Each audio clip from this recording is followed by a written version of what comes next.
You saw him as the perfect father on TV, but behind the curtain he was breaking. He wore a tie every day, even on Sundays. The Brady Bunch made him a household name, but it also buried the man underneath. Few realized how deeply the role drained him. What no one saw was the silence in his dressing room after filming. The way he'd stare at his reflection, wondering if he'd ever be more than Mike Brady. Why did a man with everything feel so alone? Stay with us because the truth about Robert Reed wasn't on the screen. He was born Robert Arthur Reed in Highland Park, Illinois, on October 19, 1932, not in the Hollywood sunshine, but in the hardworking chill of the Midwest. His father, James Reed, was a door-to-door salesman who disappeared without warning when Robert was just 6 years old. No note, no forwarding address, just an empty chair at the dinner table and a silence that never lifted. His mother, Helen, worked as a secretary by day and took in sewing by night, stitching together not just garments but a fragile sense of normalcy for her only child. They moved from one cramped apartment to another, each smaller than the last, each smelling faintly of mothballs and old coffee. But amid the uncertainty, young Robert found a different world, the theater. At 12, he began sneaking into local productions, sometimes paying with spare change, sometimes talking his way in by offering to sweep the stage afterward. He'd sit in the back, mesmerized not by the lights, but by the raw, trembling humanity of people allowed to feel out loud. When classmates mocked him for acting like a girl or talking too fancy, he borrowed a stage name from a favorite poet and never corrected them. That habit of hiding in plain sight would follow him for decades. By the time he enrolled at Northwestern University in the early 1950s, he was already fluent in the language of transformation. He studied under legendary acting professor Alvina Krauss, a woman who demanded emotional honesty above all else. Reed threw himself into Chekhov, Ibsen, and Tennessee Williams, staying long after class to rehearse monologues in empty lecture halls. He believed theater could be a form of healing not just for audiences, but for the actor himself. He turned down early offers from modeling agencies and radio commercials, determined to avoid what he called surface work. He wanted depth, truth, connection. He dreamed of standing on Broadway, not on a cereal box. But Hollywood rarely rewards patience. By the late 1950s, Reed had made a name for himself in live television dramas, those gritty, black and white teleplays that tackled racism, addiction, and moral ambiguity. He played troubled veterans, conflicted doctors, men haunted by war or regret. Critics called him a thinking man's actor, someone who could convey sorrow with a glance. Then, in 1959, came the incident that would haunt him for the rest of his life, while walking through a public park in Los Angeles late one night, a place he'd later say he only entered out of loneliness. He was approached by an undercover police officer. What happened next remains murky. According to police records later unearthed by biographers, he was charged with solicitation of a lewd act, a euphemism often used at the time to criminalize gay men, whether or not any explicit proposition occurred. The charge was reduced to a misdemeanor, and with the help of a discreet lawyer, the case vanished from public view. But the shame didn't. In an era when being labeled homosexual could end a career, and when internalized stigma ran deep, Reed carried that night like a secret brand. He never spoke of it publicly, not even to close friends. That silence shaped everything that followed. When Sherwood Schwartz cast him as Mike Brady in 1969, Reed saw a chance at stability, a steady paycheck, health insurance, a clean slate. The role was written as wholesome, authoritative, and reassuring. The anti-complexity. Mike Brady never questioned his masculinity, never second-guessed his decisions, never showed doubt. For Reed, it was the opposite of everything he'd trained for. Yet he accepted it perhaps because it offered a kind of safety. On screen, he could be the man everyone trusted. Off screen, he could disappear into the performance. The Brady Bunch premiered in September 1969, just as America was fracturing Vietnam, civil unrest, generational divides. The show offered a fantasy. A family that solved problems with lemonade and logic, where every conflict ended with a hug and a moral. Reed played Mike with understated warmth, but the strain was real. He clashed constantly with producers over the writing. He'd arrive on set with pages of rewritten dialogue, arguing that the children's blended family trauma deserved more nuance. "These kids lost their mothers," he'd say. "They shouldn't be singing about groovy shoes." The writers rolled their eyes.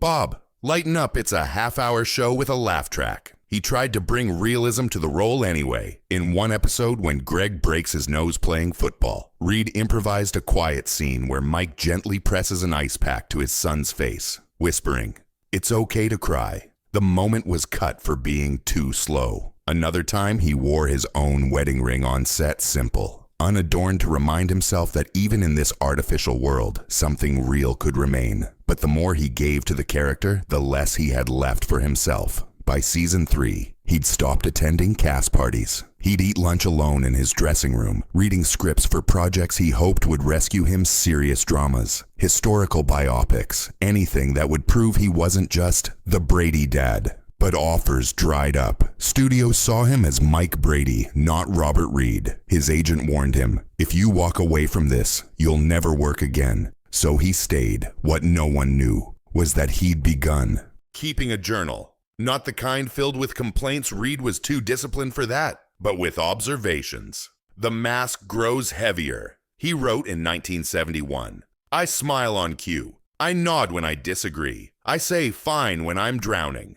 In another entry, "They call me perfect, but perfection is just another word for absence." When the show was canceled in 1974, Reed thought he'd finally be free, but freedom didn't come. Reruns kept the Brady Bunch alive, and with it, Mike Brady. Grocery store clerks called him Mr. Brady. Kids asked him where Jan and Marcia were. At charity events, organizers asked him to say, "Kids, we're going to have a groovy time." He declined. Over time, he stopped accepting public appearances altogether. He threw himself into theater, auditioning for regional productions from San Francisco to Boston. He played King Lear in a tiny Connecticut playhouse, his voice cracking with grief in the storm scene. A local reviewer wrote, "Robert Reed reminds us that television stole a great stage actor, but the stage couldn't pay the bills. He took teaching gigs, working with young actors who had no idea who Mike Brady was. He taught them to listen, to breathe, to find truth in silence.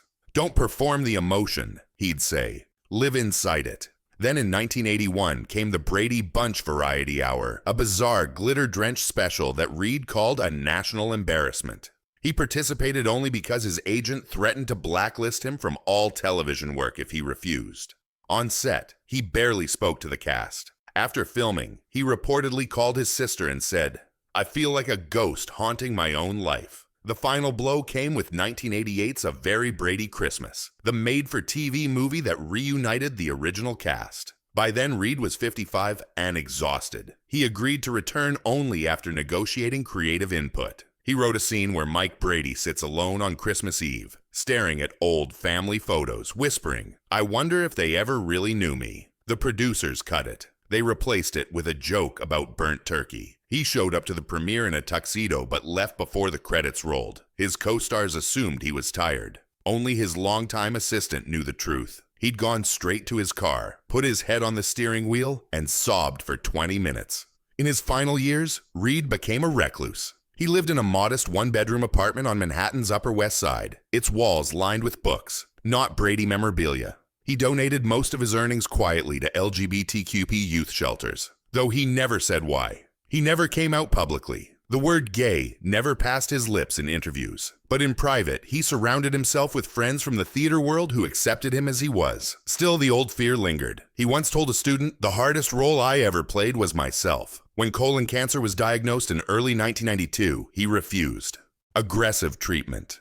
"I've spent my life pretending to be healthy for the camera," he told his doctor. "Let me be honest now." He spent his final weeks reading poetry, listening to Bach, and writing letters he never sent. His children, whom he'd adopted with his wife in the 1960s, were kept at a distance until the very end. He didn't want them to remember him weak. On June 6, 1992, Robert Reed died at age 59. The obituaries led with Mike Brady. The tributes praised the father figure who raised a generation. No one mentioned the man who fought to be seen. At his funeral, only a handful of people attended: his children, a few theater friends, his ex-wife. There were no cameras, no reporters, just quiet grief in a small chapel in New York. Someone placed a single red rose on his casket, the color of passion, of secrets, of lives lived in the shadows. Years later, one of his former students, now a Broadway director, found a notebook in an old storage locker Reed had rented. Inside were hundreds of pages of script revisions, journal entries, and unsent letters. On the last page, in shaky handwriting, were these words: "I gave them Mike Brady, but I wanted them to see Robert." Today, the Brady Bunch streams endlessly on digital platforms, a comforting loop of 1970s optimism. Children still quote, "Marsha, Marsha, Marsha." Adults still hum the theme song, but few pause to ask what it cost the man behind the smile. We live in an age that claims to value authenticity, yet we still reward performance. We still demand that public figures be flawless symbols, not messy humans. Robert Reed's tragedy wasn't that he failed to live up to the ideal. It was that he succeeded and lost himself in the process. His story isn't just about Hollywood, or the 1970s, or even the Brady Bunch. It's about the price of silence, the cost of conformity, the danger of letting a role define your worth. He didn't need fame. He needed permission to be imperfect, to be complex, to be seen. If you've ever smiled when you were breaking inside, if you've ever worn a mask so long you forgot your own face, you've walked in Robert Reed's shoes. You just never knew his name. Subscribe if you believe the most powerful stories aren't the ones we replay on screen, but the ones we finally have the courage to tell.